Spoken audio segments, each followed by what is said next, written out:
Oh boy. Are you ready for Mushoku Tensei Sunday? Ah man, what a wonderful day it is. It may be raining, and I had to stay over late for work, but it's all worth it in the end.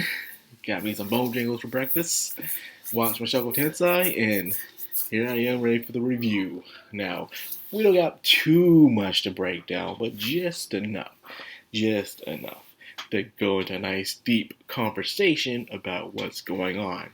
And let's talk about the first thing. There is no music in the beginning. There's no theme, nothing. It's just the sound of humans, people talking, doing everyday errands, the sound of carriages and horses, and picking up luggage and cargo. That's all you hear in the beginning. This is what Rudy is going through. Nothing. Hollow. He's not just depressed, he feels hollow, empty inside, completely dead. And so because of that, we have no music. We have none of that. Nothing to get us going like we usually do within the show of Mushoku Tensei. It's just quiet. That's how it feels. His heart is completely crushed about what happened. Now, for those of you who went through a relationship where you were dumped by someone you thought you would be together with forever, you had all these plans and everything out with, you probably went through this. Where it's like, oh man, this is terrible. You feel empty inside, and you might be thinking some serious negative thoughts. That's what Rudy's going through. But why is he taking it so hard to the point where he's willing to let himself get killed, even on the field of battle? Well, believe it or not, there are a lot of people like this in the world. People with very fragile, I want to say egos, but they're very fragile, I would say. They can be top of the morning, very cheery, very good at work. Everything's going according to plan, but then one thing happens in their life that they didn't see coming, and it hits them hard. It's hard for them to get back up. It really is. I actually worked with someone like this a couple years back who was just like this, where everything's going the way they wanted it to. They're all happy and cheery, and one thing happens to them, they completely break down and just completely depressed, and their entire day is ruined. And that's how it is for some people. It's the truth. If you haven't noticed, Rudy is a kind of person who falls under pressure. When the going truly gets tough, and he feels like nothing else can be done, he falls apart. He's not like the main protagonist where when everything's down and hopeless, they get back up and say, "We can do this. If there's a will, there's a way." No, Ruiz doesn't do that. Ruiz is the type of guy who really needs the power of friendship in order to carry on. If he doesn't have that, he will surely die in a corner off somewhere or abuse his own power. And you've seen this in the past, even in his past life. What happened to him was tragic, but for him to spend all those years not trying to get over it or move on, see a therapist or anything, just proves how easily he falls under pressure. And if there's no one there to truly get him out of that shell, like really pull him out from that corner of despair, he will stay there. He will remain there, like in his past life. His parents are partial to blame because, yeah, they were there saying, you can do this, fight on and stuff. But at the same time, he didn't, the parents didn't try to bring him to a therapist. They didn't try counseling, anything. They just let him stay in his room, let him do what he wants, instead of pulling him out, which is one of the main flaws of what happened with Rudy is in his past life. And then, if you haven't noticed, throughout the series, first main season, when he has a plan and things don't go well for it, it never goes well. He has this thing where he wants to be with Sophie for the rest of the time, stuff going to school, but Paul interrupts that, and now he's with Eris and wants to train Eris to go to academy, and then the magical incident happens. So now he's off the demon content, trying to find his way back home. He meets his father, hoping things would go well. Things didn't go well for him with his father. So because of that, he was in a depressed state, even after Eris comforting him. He is the type of person who cannot bounce back unless someone pushes him to do it. If no one pushes him, if no one supports him, he will remain in that spot. that is the kind of character Rudius is. So after what happens, even I would say even in the demonic content where Ruger, where the horse was pretty much trying to blackmail him, he was just when the plans were going, nothing was going right. He was willing to just destroy the entire place just to get out of this mess in a way instead of solving things rationally. And then we see it again at the end of season 1 where Eris leaves, and now he was in a totally depressed state, and he's still in a depressed state. But this time there's no one there to push him forward.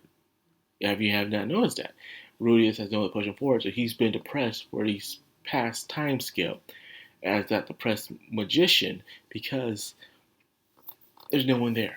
He has no support system this time. No Eris, no Ruger, no Roxy, no one there to help him this time. It's just him.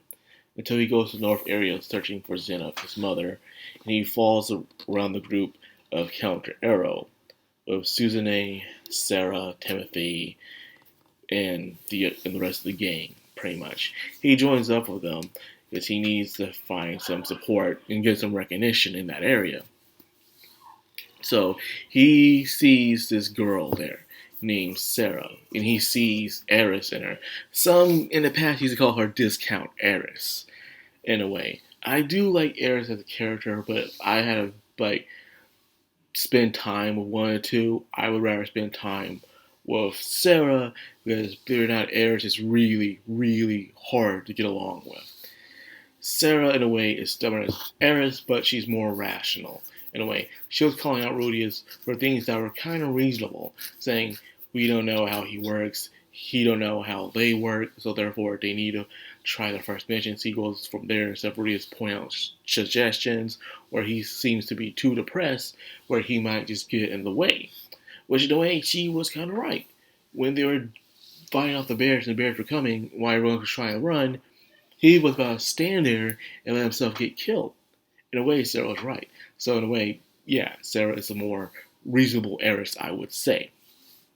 Now, that being said, the group went back for Rudius and they started fighting, defend him. And now he's starting to realize what he still have, in a way. So he's there and he's decided to use one of his nice fire magic attacks, Voices incantation still is for the win. And it's proven the fact that people can use voiceless incantations. It determines by how early you use them. If you start studying at a very young age, you can grow up to learn the voiceless incantations easily when you grow up.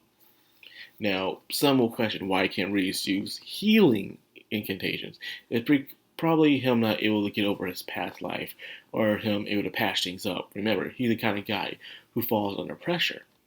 Same thing with Selphie, where Selphie can't use fire voices incantations because she had a traumatic experience with fire where she actually burnt her hand, which they did not mention in the anime, by the way.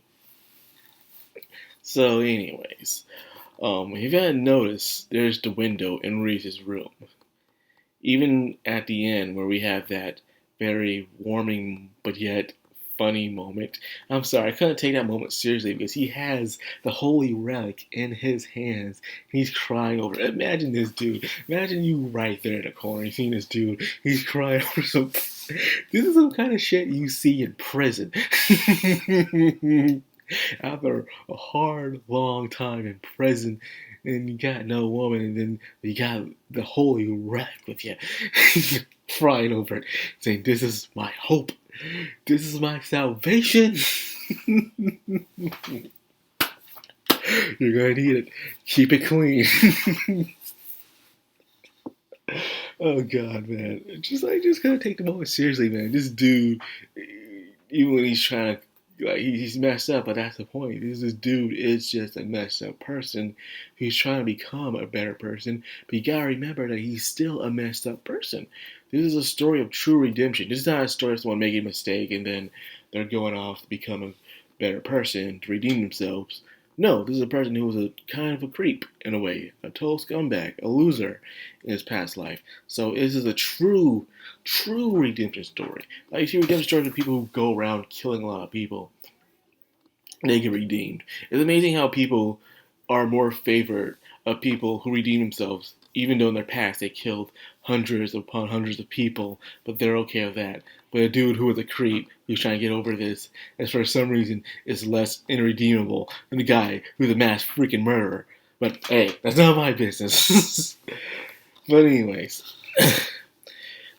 the windows have yet to open, though, as you can see in the end, and even when he got into the room in the first place. If you recall from part 2 of season 1, Rudius had these windows, these doors that are going around him. They're mainly windows. And one of the windows he opened looks just like the one he opens in the outro of season 1. But this time he doesn't open it. Instead, he even closes it. Like, well, the doors behind the windows he closes. He opens up doors, but however, he does not open the windows. He is not ready to go out just yet. He's just now pulling himself back together. So before he can run, he must walk. Before he walks, he must crawl. Before he crawls, he must put himself back together. This is a very slow and very fragile process that he must go through in order to overcome his trauma. Remember, this dude already went through trauma in his past life. Now he's going through more trauma. This dude was impaled. He went through a demonic content. He went through a thing with his father. And now the thing that happened with Eris is all piling up on him. And he doesn't know how to handle it. And unfortunately, this will not be the only moment. You will see Rudius fall under pressure other times, and will show what happens when he falls under pressure with people around him, or when he falls under pressure when it's just him by himself. You will see the difference of the kind of person he is. He is the kind of person who is not strong on their own. He is very weak and sensitive. But that's all I gotta say for that. And it feels like this is the true beginning opening of Mushoku Tensei. Technically it is, because this is episode 1, and last week was episode 0. So there goes that. So that being said, I hope you guys enjoyed this video. If you did, like, comment, subscribe, and of course, hit that bell icon. This has the background on anime. Signing out.